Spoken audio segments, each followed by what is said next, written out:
오늘 사도행전 27장에 있는 말씀은 굉장히 절수가 긴데요. 근데 내용은 그렇게 복잡하거나 어려운 내용이 아니고요.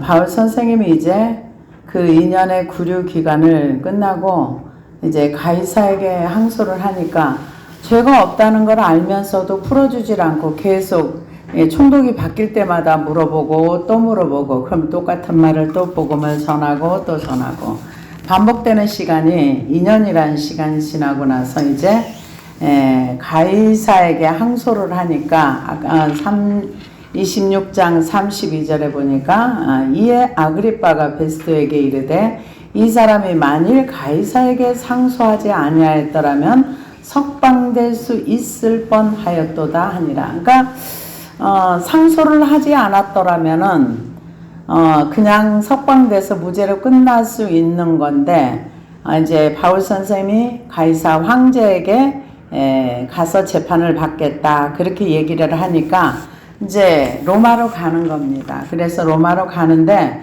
27장, 28장은 로마로 가다 풍랑을 만나서 어느 섬에 이렇게 들어가서 거기에서 또 복음을 전하고 나중에 로마에까지 가는 그런 여정이 이제 27장과 28장입니다. 그래서 이 27장과 28장은 그 가는 항해.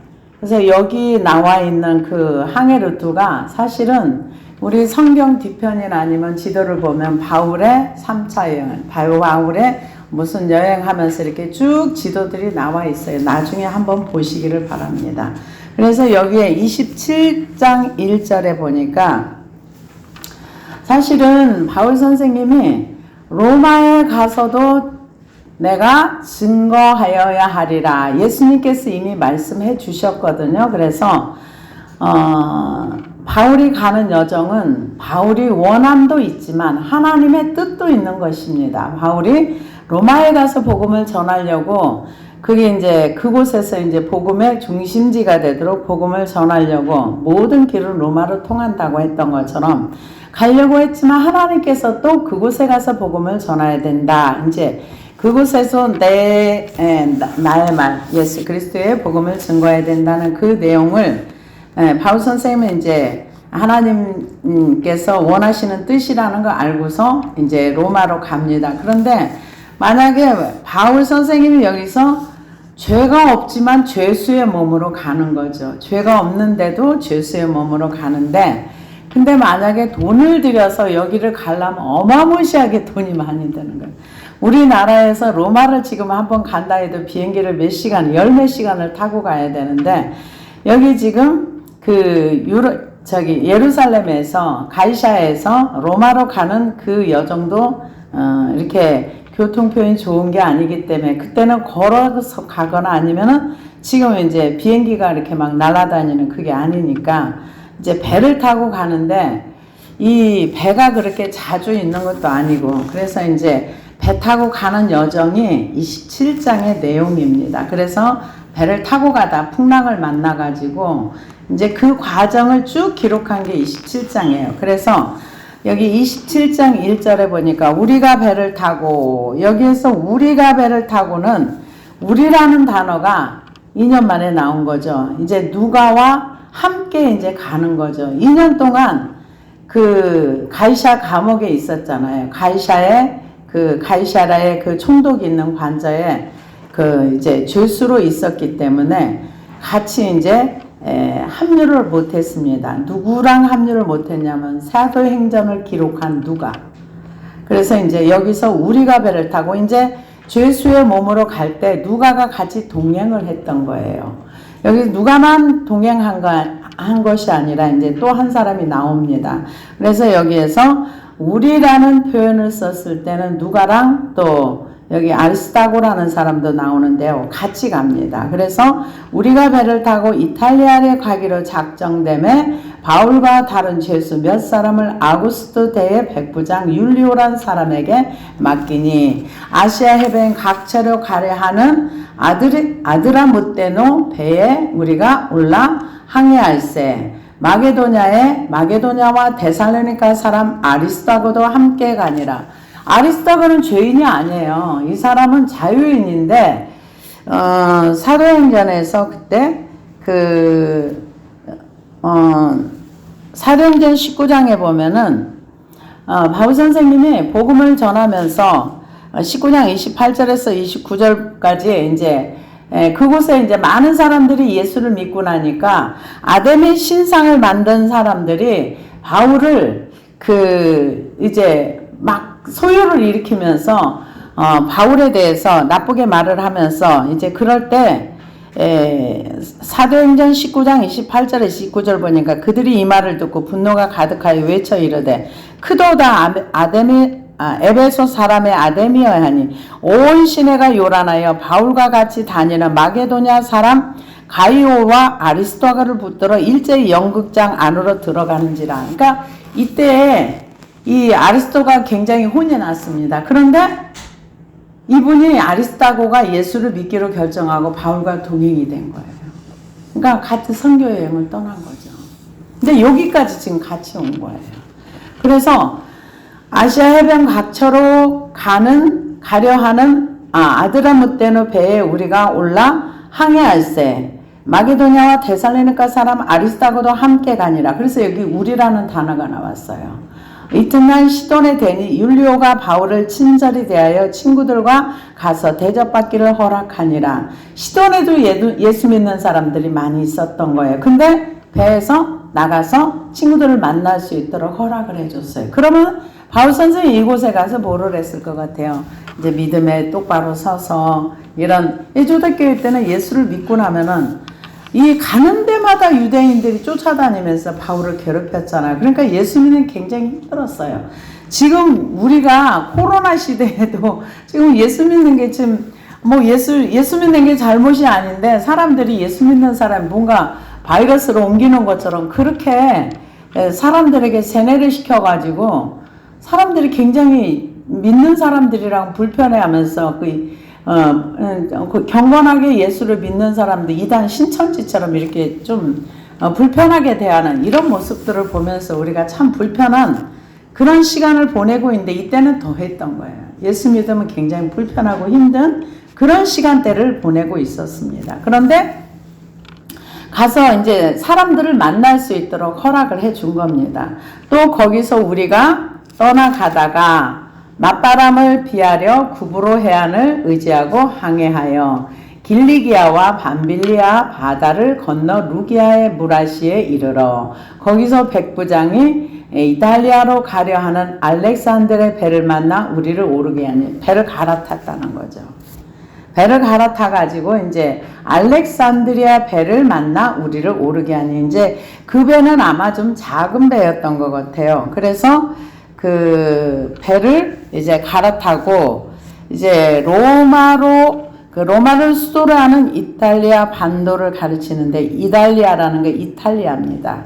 그래서 본문에서 알렉산드는 곡물 운반선이었는데 이때 당시 로마가 애굽도 지배를 했기 때문에 애굽은 로마 제국의 곡창지였고 여기서 생산되는 곡물을 알렉산드리아 항구에서 곡물선을 통해 로마로 운송되는 이 배가 좀 큰 배였던 것 같아요. 그래서 바울 일행이 로마로 가기 위해서 곡물을 운반하는 그 알렉산드리아 그 여객선을 타서 여기에서 약 한 276명이나 되는 사람을 태울 수가 있었습니다. 그래서 이런 배는 개인 소유의 배였는데 대부분 로마와 이렇게 계약을 맺어가지고 곡물 운항을 하는 그런 배였다고 합니다. 그래서 이제 배를 만나 오르게 하니 배가 더디가 여러 날 만에 간신히 니도 맞은편에 이르러 풍세가 더 허락하지 아니하므로 살몬의 앞을 지나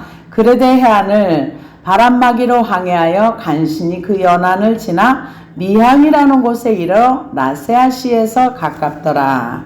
여기 보면은 굉장히 좀 섬세하게 이렇게 기록을 했습니다. 이거는 실제 이 과정을 지나서 갔다. 이게 그냥 추상적인 게 아니라 그 실제로 이런 코스를 통해서 그러니까 요세푸스 그 역사학자에 보면 굉장히 정확하게 기록을 했다 할 정도로 이렇게 섬세하게 기록을 해놨습니다. 왜? 같이 동행을 했고 그때 당시에 그런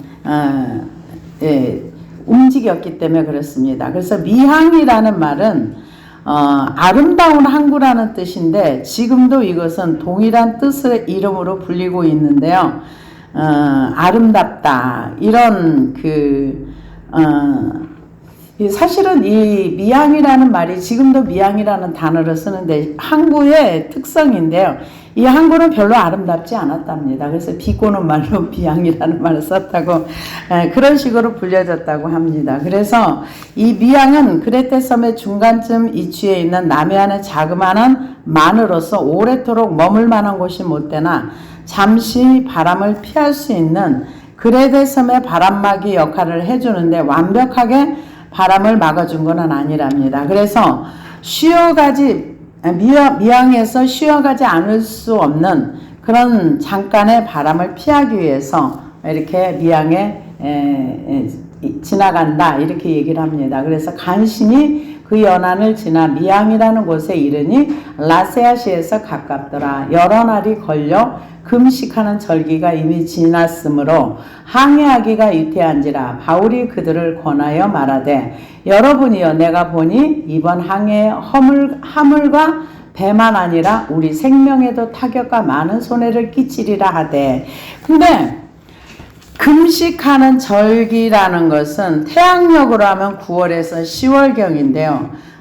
이때 아마 속죄일을 지켰다고 합니다. 근데 이미 지났다는 거죠. 그래서 태양력으로 하면은 지금 쓰는 달력으로 하면은 10월 5일경쯤 됐을 것이다. 이렇게 얘기하는데 사실은 바울은 항해를 여러 번 했었어요. 여러 번 해서 배가 파손하는 배에 3번이나 있었고 여러 번 했는데 아마도 이런 것을 이제 금식하는 절기가 지났으므로 항해하기가 이틀 아마 태풍이 많이 오는 그런 계절이었는지 아마 이 바울 선생님이 이것을 경험에 의해서 아는 건지 아니면 하나님께서 알려주신 건지 그거는 뭐라고 이제 우리가 얘기할 수는 없는데 얘기를 합니다. 바울이 뭐라고 말하느냐면 여러 날이 걸려 금식하는 절기가 이미 지났으므로 항해하기가 유태한지라. 바울이 그들을 권하여 말하되 여러분이여 내가 보니 이번 항해가 화물과 배만 아니라 우리의 생명에도 타격과 많은 손해를 끼치리라 하되 백부장이 선장과 선주의 말을 바울의 말보다 더 믿더라. 당연하죠. 왜냐? 바울은 죄수의 몸이고 선장과 선주는 경험이 많은 사람들이에요. 그러니까 우리가 인생을 살아가는데 누구의 말을 믿고 따라가느냐? 경험과 전문가의 말을 믿고 인생의 방향을 정하면서 따라갈 것인가? 하나님이 주시는 메시지를 듣고 따라갈 것인가?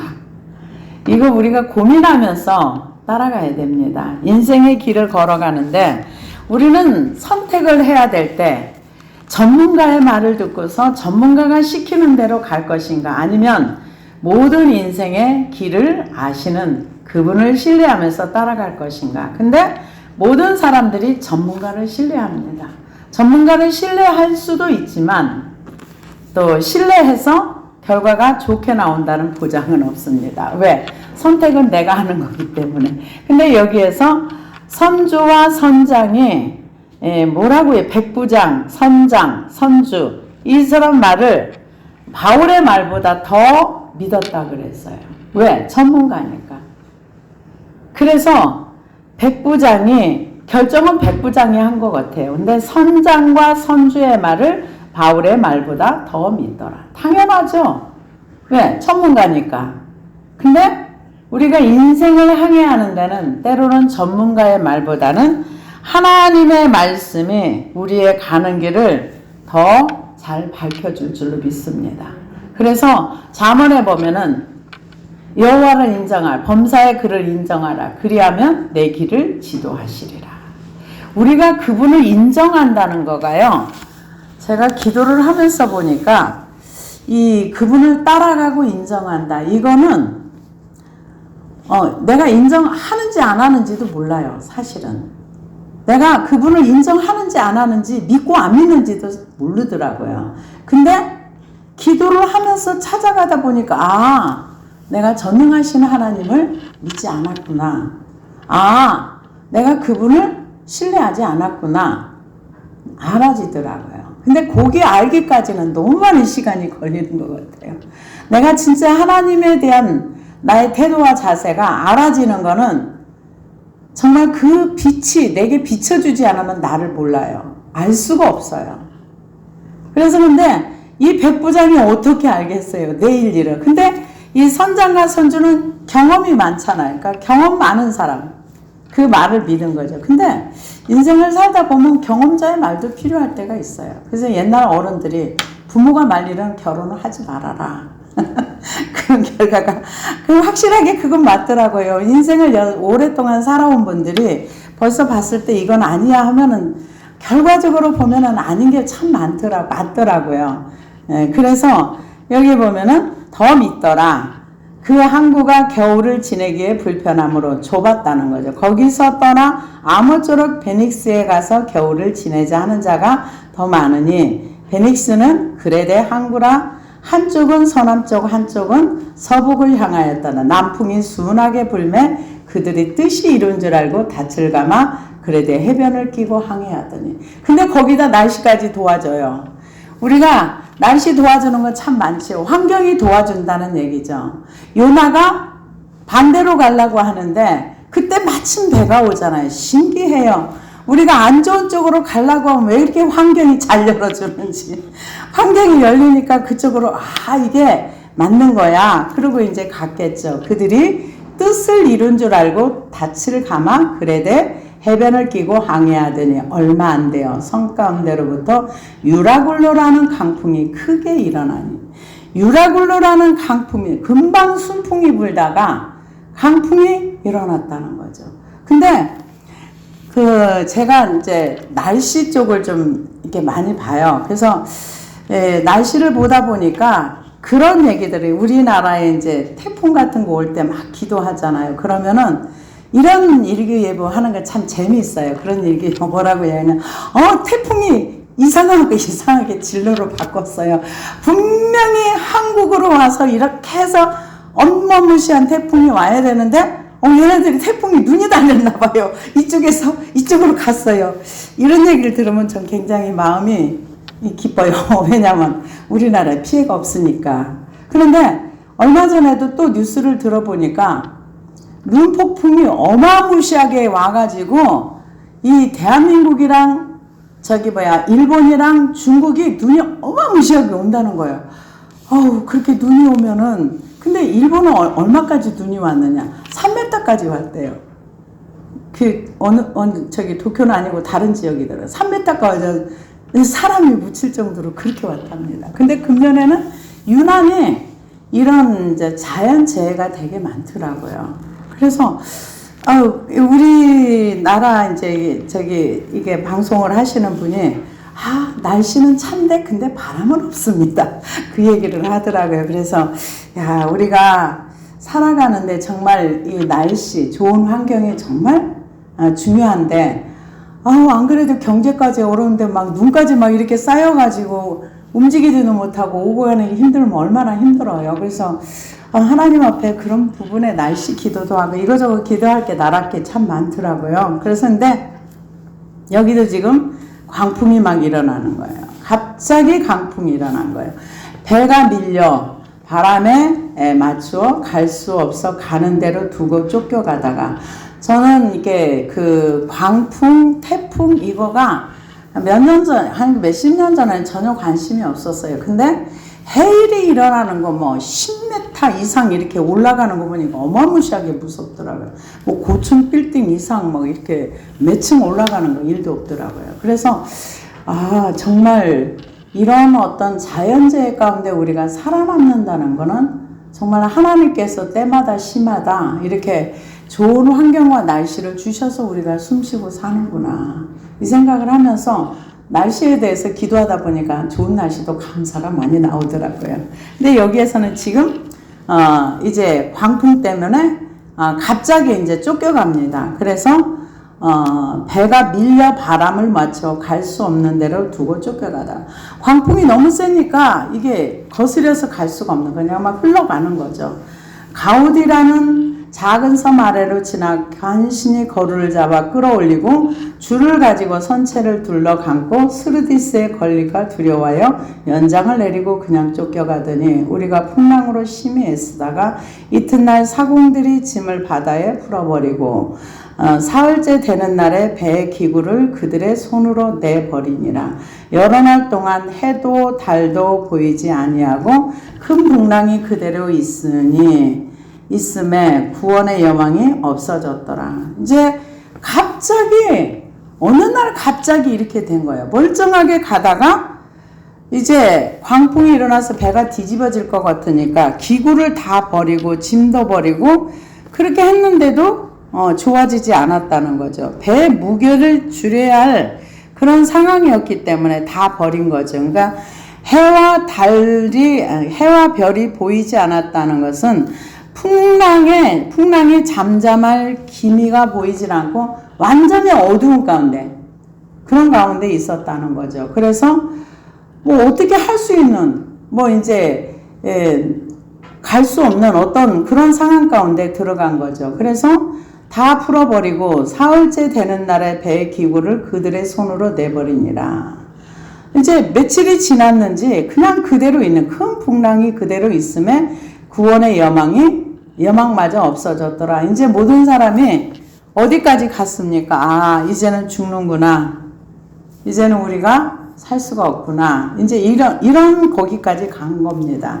그래서 구원의 여망마저 없어졌더라. 여러 사람이 오래 먹지 못하였음에 바울이 가운데 서서 말하되 여러분이여 내 말을 듣고 글에 대해서 떠나지 아니하여 이 타격과 손상을 면하였더라면 좋을 뻔하였느니라.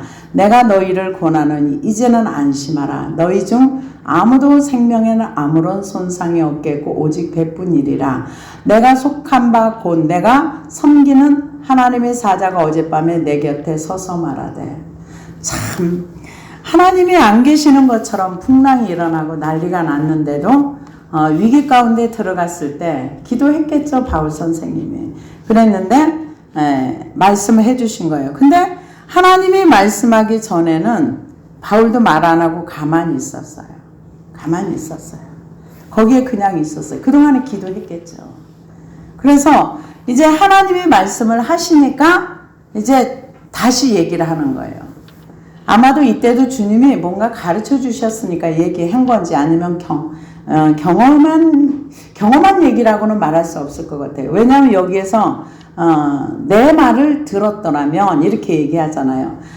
여러 사람이 오래 먹지 못하였음에 바울이 가운데 서서 말하되 여러분이여 내 말을 듣고 글에 대해서 떠나지 아니하여 이 타격과 손상을 면하였더라면 좋을 뻔하였느니라. 내가 너희를 권하는 이제는 안심하라. 너희 중 아무도 생명에는 아무런 손상이 없겠고 오직 배뿐이리라.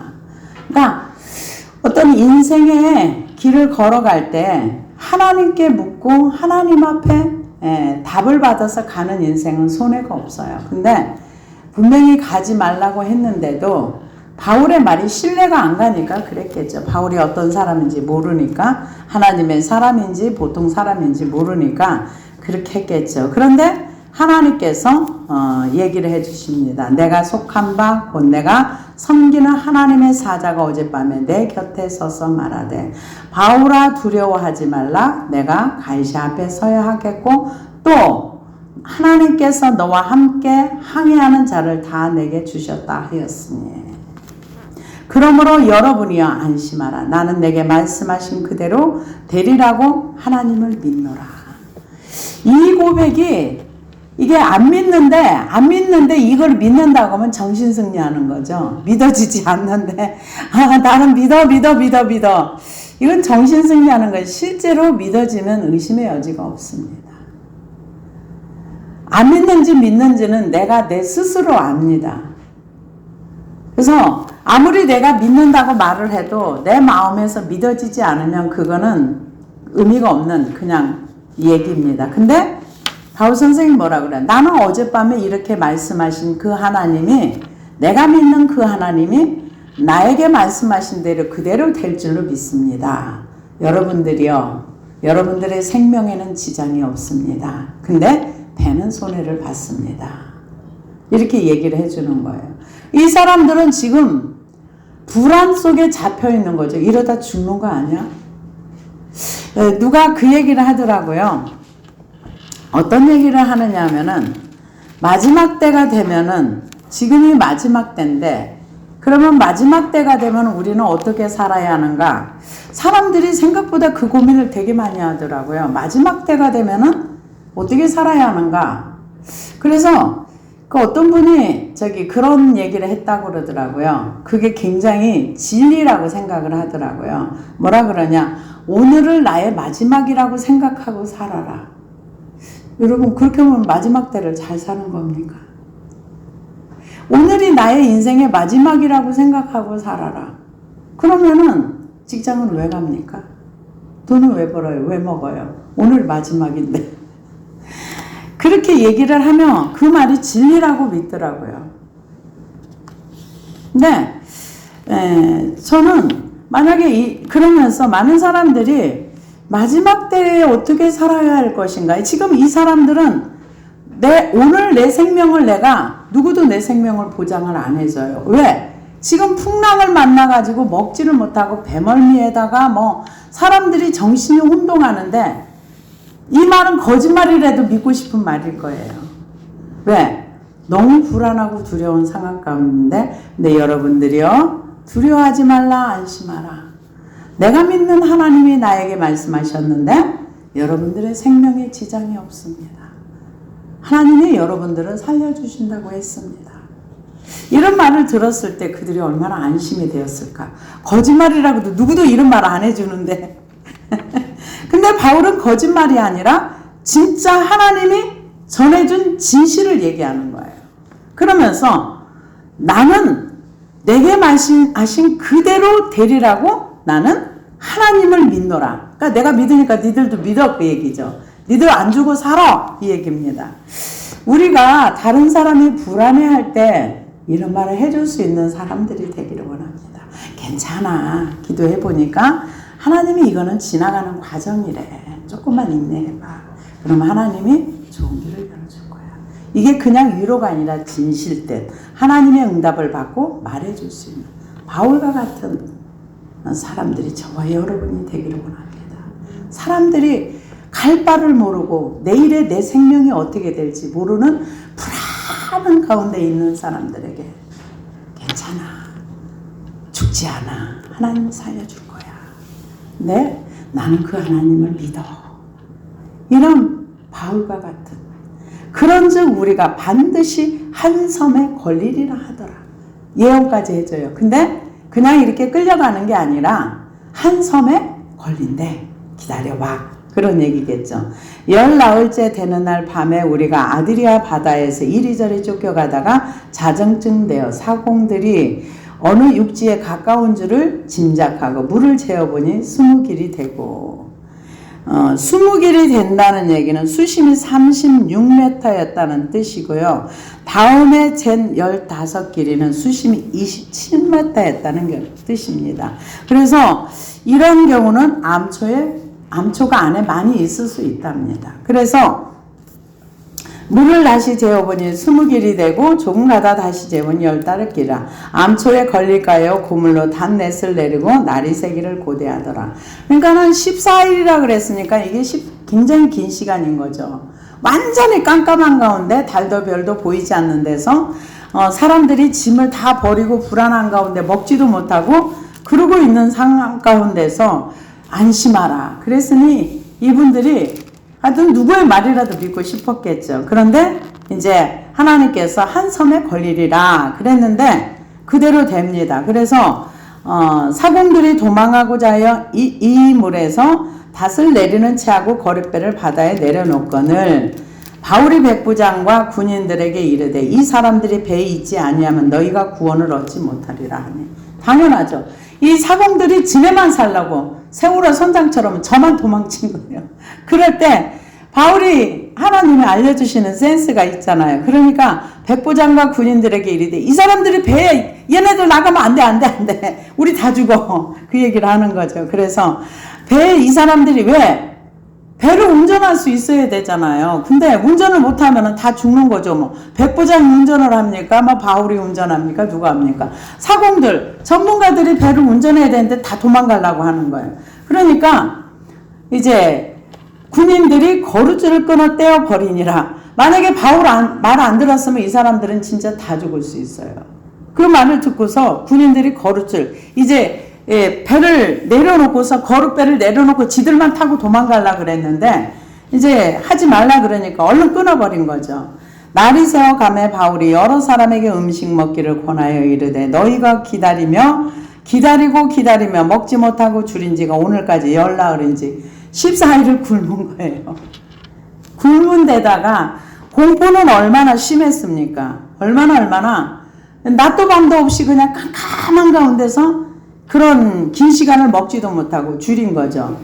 그래서 열나흘인지 음식 먹기를 권하노니 이것이 너희의 구원을 위하는 것이요 너희 중 머리카락 하나도 잃을 자가 없으리라 하고 떡을 가져다가 모든 사람 앞에 하나님께 축사하고 떼어 먹기를 시작하며 이제 니들 내 말 다 들어. 내 말 듣고 이제 여기서 감사 기도하자. 그러고서 이제 기도하고 이제 먹었습니다. 그들이 다 안심하고 받아 먹으니 배에 있는 우리의 수는 전부 276명이더라. 그러니까 배 굉장히 큰 배예요. 여기다 곡물까지 실었지. 예, 곡물을 많이 실었지. 여기다 276명이 타는 배니까 큰 배인 겁니다.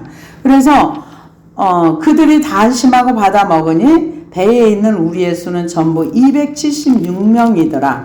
배부르게 먹고 밀을 바다에 버려 배를 가볍게 하였더니 날이 새매 어느 땅인지 알지 못하나 경사진 해양으로 된 항만이 눈에 띄거늘 배를 거기에 들여다 댈 수 있는가 의논한 후 닻을 끊어 바다에 버리는 동시에 키를 늦추고 닻을 달고 바람에 맞추어 해안을 향하여 들어가다가 두 물이 합하여 흐르는 곳을 만나 배를 걸매 이 물은 부딪혀 움직일 수 없이 붓고 고물은 큰 물결에 깨어져 가니 군인들은 죄수가 헤엄쳐서 도망할까요? 그들을 죽이는 것이 좋다 하였으나 백부장이 바울을 구원하려 하여 그들의 뜻을 막고 헤엄칠 줄 아는 사람들을 명하여 물에 뛰어내려 먼저 육지에 나가게 하고 그 남은 사람들은 널조각 혹은 배 물건에 의지하여 나가게 하니 마침내 사람들이 다 상륙하여 구조되니라.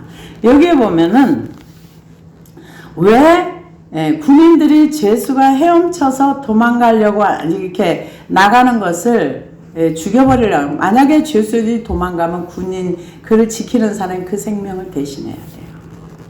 그러니까 그럴 바엔 차라리 죽이는 게 낫다. 근데 죽이면 바울도 죽여야 되거든요. 그러니까 백부장이 바울을 살려주기 위해서 누가 이 말씀을 하면서 이런 얘기를 하더라고요.